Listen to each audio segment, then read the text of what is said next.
La crise dans le détroit d'Ormuz s'aggrave.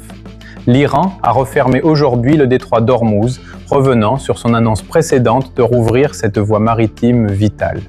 Des vedettes iraniennes auraient tiré sur un pétrolier, tandis que Téhéran accuse les États-Unis d'avoir trahi la confiance en maintenant le blocus naval des ports iraniens. Ce développement ravive les craintes pour l'approvisionnement mondial en pétrole. Un soldat français de la FINUL tué dans le sud du Liban. Un casque bleu français a été tué et 3 autres blessés lors d'une attaque alors qu'il dégageait une route dans le sud du Liban. Le président Emmanuel Macron a directement imputé l'embuscade au Hezbollah, la qualifiant d'inacceptable et exigeant que les autorités libanaises arrêtent les responsables.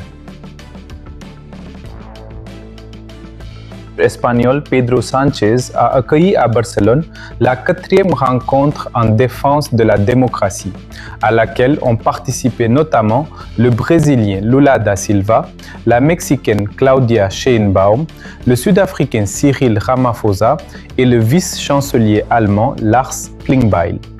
Cette réunion vise à mobiliser les progressistes du monde entier contre la montée de l'extrême droite. La leader de l'opposition vénézuélienne et lauréate du prix Nobel de la paix 2025, María Corina Machado, a reçu la prestigieuse clé d'or de Madrid, Llave de Oro, des mains du maire de la ville. Aujourd'hui, elle s'adresse à un grand rassemblement de la diaspora vénézuélienne sur la Puerta del Sol au centre de Madrid. Le jeu français Clair-Obscur, Expédition 33 remporte un grand BAFTA.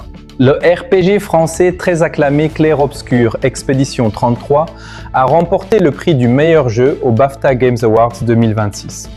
Le titre a également gagné les récompenses du meilleur premier jeu et de la meilleure interprétation principale, un grand succès pour le nouveau studio Sandfall Interactive.